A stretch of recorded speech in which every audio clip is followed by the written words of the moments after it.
instructions and questions, and you will have a chance to check your work. All the recordings will be played once only. The test is in 4 parts. At the end of the test, you will be given 10 minutes to transfer your answers to the answer sheet. Now turn to Part 1.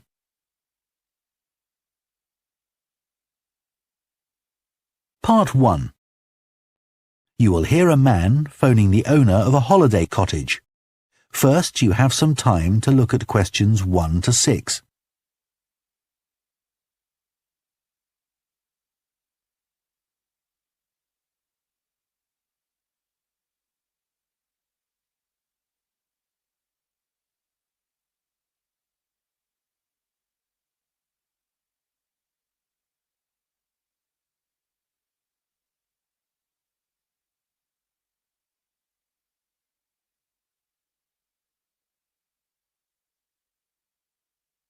Now listen carefully and answer questions 1 to 6. Hello? Oh, hello. I was hoping to speak to Jack Fitzgerald about renting a cottage. I'm his wife Shirley and we own the cottages together, so I'm sure I can help you. Great. My name's Tom. Some friends of ours rented Granary Cottage from you last year and they thought it was great. So my wife and I are hoping to come in May for a week. What date did you have in mind? The week beginning the 14th, if possible. I'll just check. I'm sorry, Tom, it's already booked that week. It's free the week beginning the 28th, though, for 7 nights. In fact, that's the only time you could have it in May. Oh, well, we could manage that, I think. We'd just need to change a couple of things. How much would it cost? That's the beginning of high season, so it'd be £550 for the week. Ah, that's a bit more than we wanted to pay, I'm afraid. We've budgeted up to £500 for accommodation. Well, we've just finished converting another building into a cottage, which we're calling Cherville Cottage. Sorry, what was that again? Cherville. C-H-E-R-V for Victor, I-L. Oh, that's a herb, isn't it? That's right. It grows fairly wild around here. You could have that for the week you want for £480. OK, so could you tell me something about it, please? Of course. The building was built as a garage. It's a little smaller than Granary Cottage. So that must sleep 2 people as well? That's right. There's a double bedroom. Does it have a garden? Yes, you get to it from the living room through French doors, and we provide 2 deck chairs. We hope to build a patio in the near future, but I wouldn't like to guarantee it'll be finished by May. OK. The front door opens onto the old farmyard, and parking isn't a problem. There's plenty of room at the front for that. There are some trees and potted plants there. Before you hear the rest of the conversation, you have some time to look at questions 7 to 10.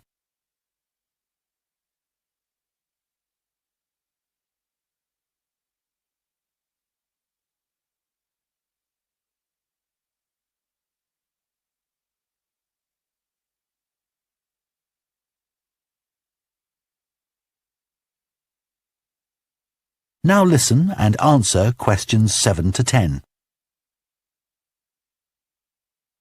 What about facilities in the cottage? It has standard things like a cooker and fridge, I presume.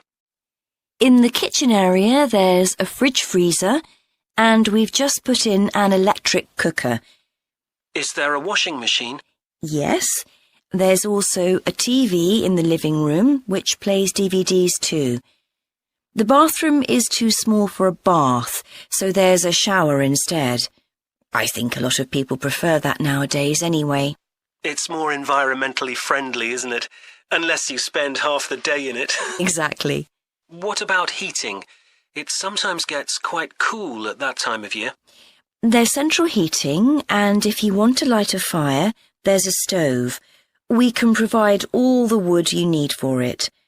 It smells so much nicer than coal, and it makes the room very cosy. We've got one in our own house. That sounds very pleasant. Perhaps we should come in the winter to make the most of it. Yes, we find we don't want to go out when we've got the fire burning. There are some attractive views from the cottage which I haven't mentioned.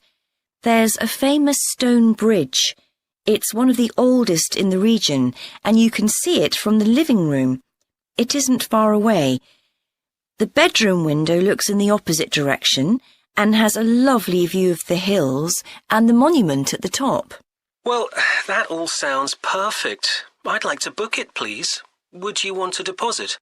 Yes, we ask for 30% to secure your booking, so that'll be £144. And when would you like the rest of the money? You're coming in May, so the last day of March, please. Fine. Excellent. Could I just take your details so that I can... That is the end of Part 1. You now have half a minute to check your answers to Part 1.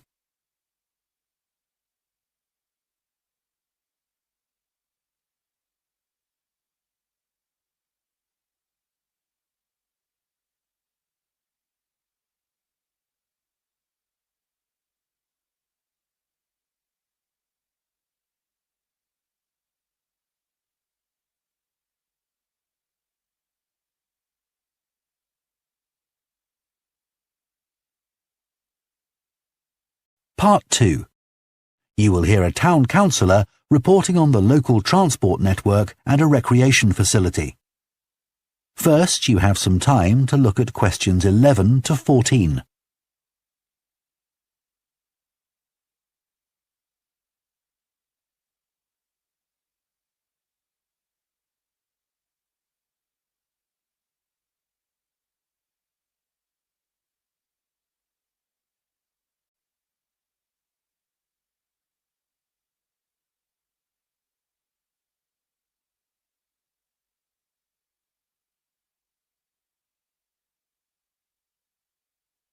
Now listen carefully and answer questions 11 to 14.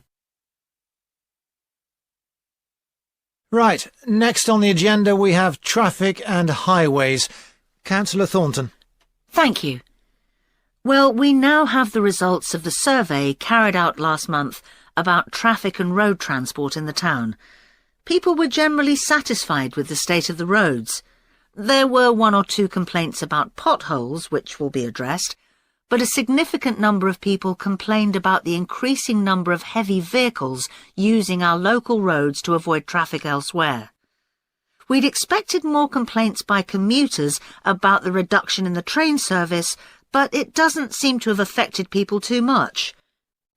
The cycle path that runs alongside the river is very well used by both cyclists and pedestrians since the surface was improved last year, but overtaking can be a problem, so we're going to add a bit on the side to make it wider.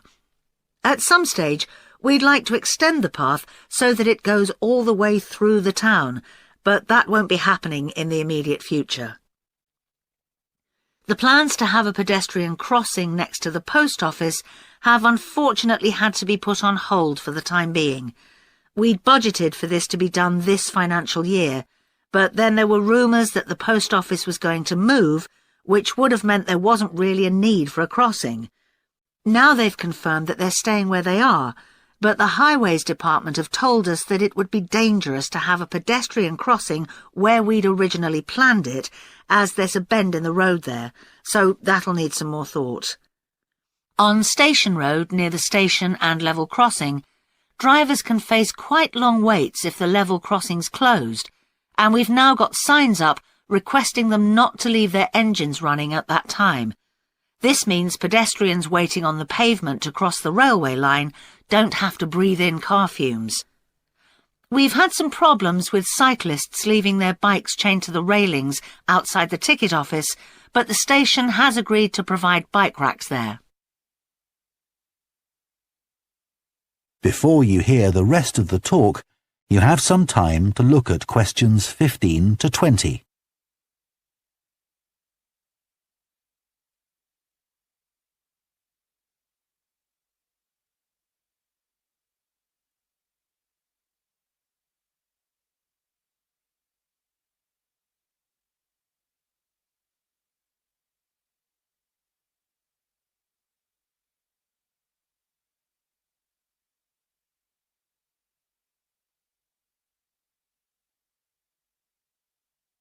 Now listen and answer questions 15 to 20.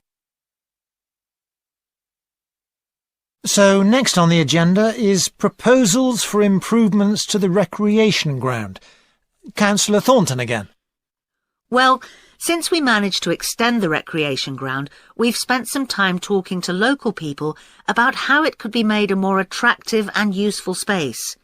If you have a look at the map up on the screen, you can see the river up in the north and the community hall near the entrance from the road. At present, cars can park between the community hall and that line of trees to the east, but this is quite dangerous for pedestrians, so we're suggesting a new car park on the opposite side of the community hall, right next to it. We also have a new location for the cricket pitch. As we've now purchased additional space to the east of the recreation ground, beyond the trees, we plan to move it away from its current location, which is rather near the road, into this new area beyond the line of trees.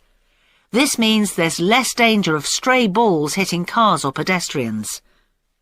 We've got plans for a children's playground, which will be accessible by a footpath from the community hall and will be alongside the river.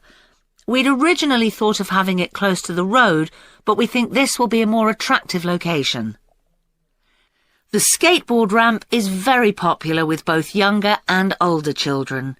We had considered moving this up towards the river, but in the end we decided to have it in the southeast corner near the road. The pavilion is very well used at present by both football players and cricketers. It will stay where it is now, to the left of the line of trees and near to the river, handy for both the football and cricket pitches. And finally, we'll be getting a new notice board for local information, and that will be directly on people's right as they go from the road into the recreation ground. That is the end of part 2. You now have half a minute to check your answers to part 2.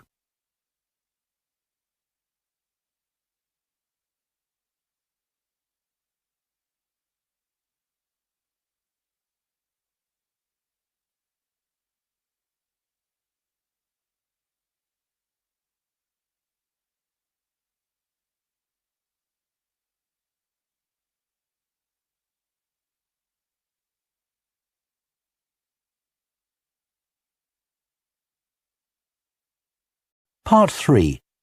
You will hear 2 urban planning students discussing bike-sharing schemes in different cities. First, you have some time to look at questions 21 to 24.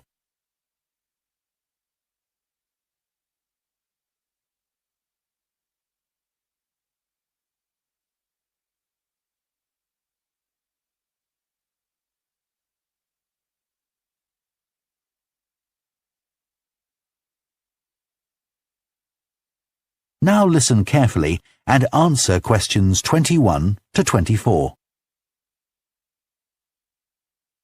Now that we've done all the research into bike-sharing schemes in cities around the world, we need to think about how we're going to organise our report. Right.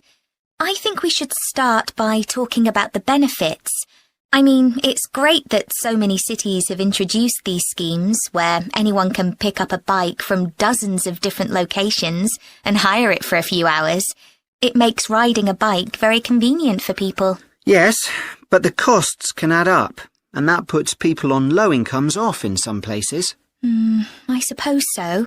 But if it means more people in general are cycling rather than driving, then because they're increasing the amount of physical activity they do, it's good for their health. OK, but isn't that of less importance?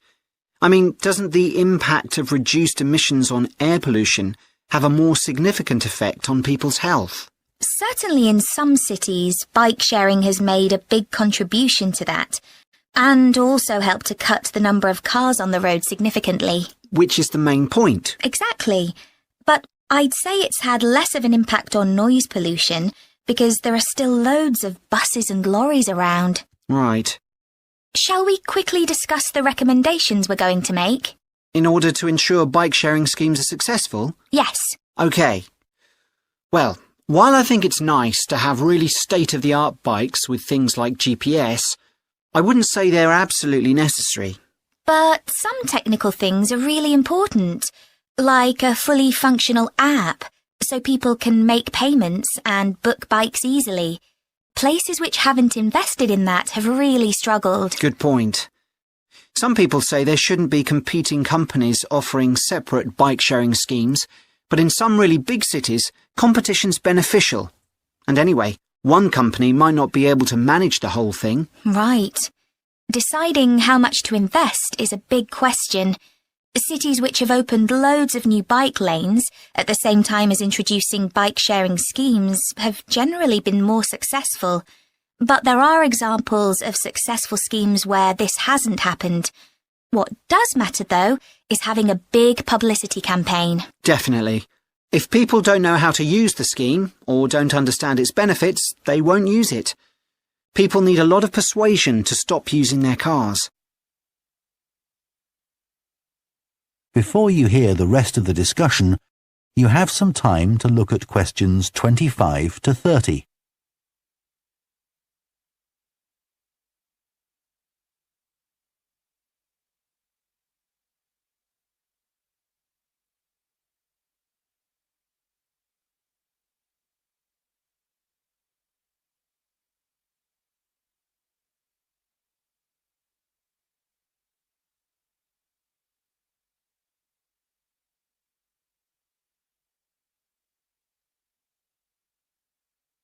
Now listen and answer questions 25 to 30. Shall we look at some examples now and say what we think is good or bad about them? I suppose we should start with Amsterdam, as this was one of the first cities to have a bike-sharing scheme. Yes, there was already a strong culture of cycling here. In a way, it's strange that there was such a demand for bike sharing, because you'd have thought most people would have used their own bikes. And yet it's one of the best used schemes. Dublin's an interesting example of a success story. It must be because the public transport system's quite limited. Not really. There's no underground, but there are trams and a good bus network.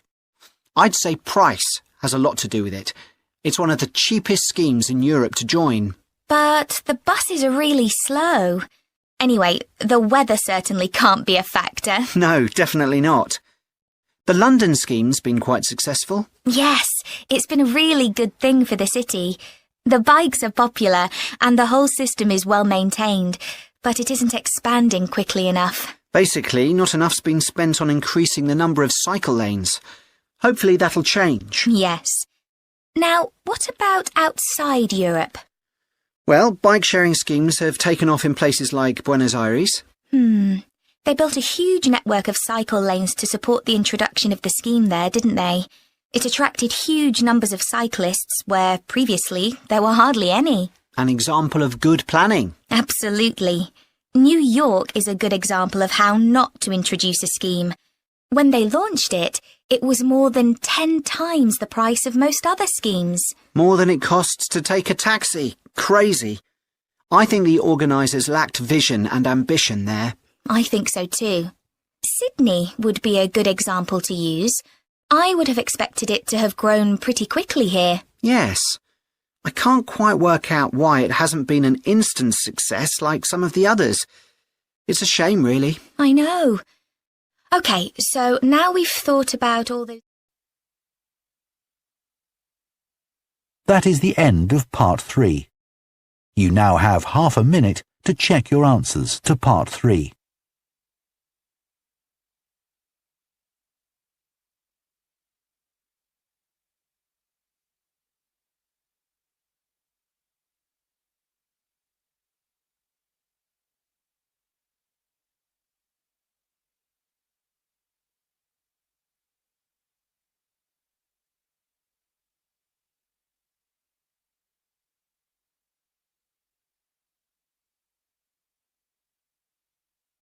Part 4. You will hear part of an environmental science lecture about a large bird called the dodo, which is now extinct. First, you have some time to look at questions 31 to 40.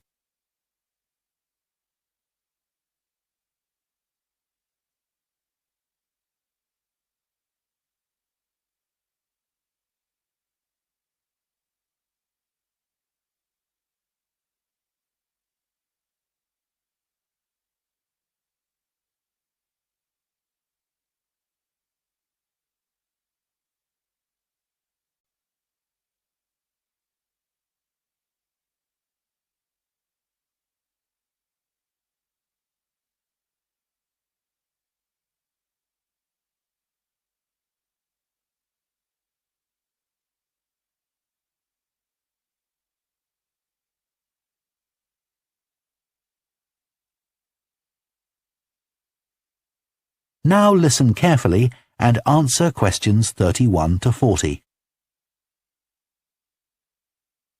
One of the most famous cases of extinction is that of a bird known as the dodo. In fact, there's even a saying in English, as dead as the dodo, used to refer to something which no longer exists. But for many centuries, the dodo was alive and well, although it could only be found in one place, the island of Mauritius in the Indian Ocean. It was a very large bird, about 1 metre tall, and over the centuries it had lost the ability to fly, but it survived happily under the trees that covered the island. Then, in the year 1507, the first Portuguese ships stopped at the island. The sailors were carrying spices back to Europe and found the island a convenient stopping place where they could stock up with food and water for the rest of the voyage, but they didn't settle on Mauritius. However, in 1638, the Dutch arrived and set up a colony there. These first human inhabitants of the island found the dodo birds a convenient source of meat, although not everyone liked the taste. It's hard to get an accurate description of what the dodo actually looked like. We do have some written records from sailors and a few pictures, but we don't know how reliable these are. The best-known picture is a Dutch painting in which the bird appears to be extremely fat, but this may not be accurate. An Indian painting done at the same time shows a much thinner bird. Although attempts were made to preserve the bodies of some of the birds, no complete specimen survives. In the early 17th century, 4 dried parts of a bird were known to exist. Of these, 3 have disappeared, so only one example of soft tissue from the dodo survives, a dodo head. Bones have also been found, but there's only one complete skeleton in existence. This single dodo skeleton has recently been the subject of scientific research, which suggests that many of the earlier beliefs about dodos may have been incorrect.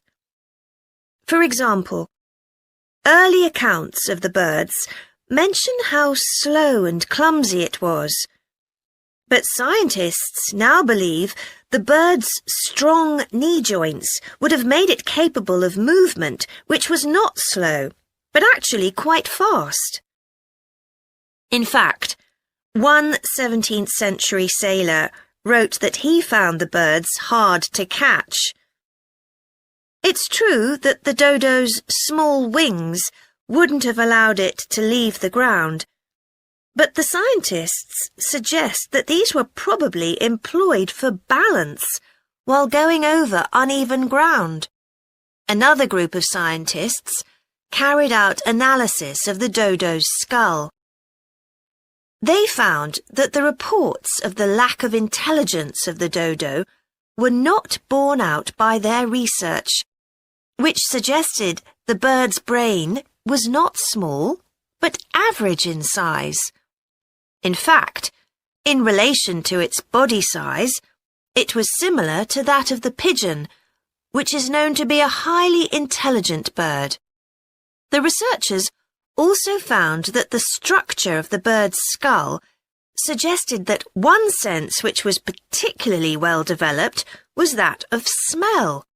So the dodo may also have been particularly good at locating ripe fruit and other food in the island's thick vegetation.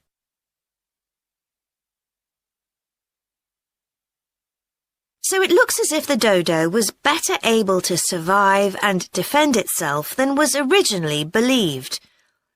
Yet, less than 200 years after Europeans first arrived on the island, they had become extinct. So what was the reason for this? For a long time it was believed that the dodos were hunted to extinction. But scientists now believe the situation was more complicated than this. Another factor may have been the new species brought to the island by the sailors. These included dogs, which would have been a threat to the dodos, and also monkeys, which ate the fruit that was the main part of the dodo's diet. These were brought to the island deliberately. But the ships also brought another type of creature, rats, which came to land from the ships and rapidly overran the island. These upset the ecology of the island, not just the dodos, but other species too. However, they were a particular danger to the dodos because they consumed their eggs. And since each dodo only laid one at a time, this probably had a devastating effect on populations. However, we now think that probably the main cause of the bird's extinction was not the introduction of non-native species, but the introduction of agriculture. This meant that the forest that had once covered all the island and that had provided a perfect home for the dodo was cut down so that crops such as sugar could be grown. So, although the dodo had survived for thousands of years, suddenly it was gone. That is the end of Part 4. You now have 1 minute to check your answers to Part 4.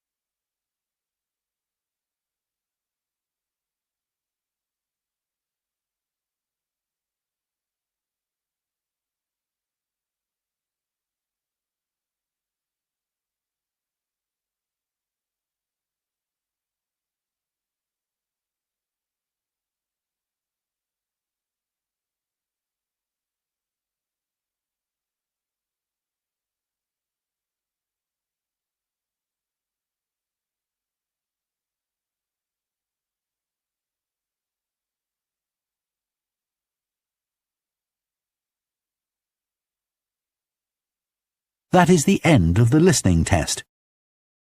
In the IELTS test, you would now have 10 minutes to transfer your answers to the answer sheet.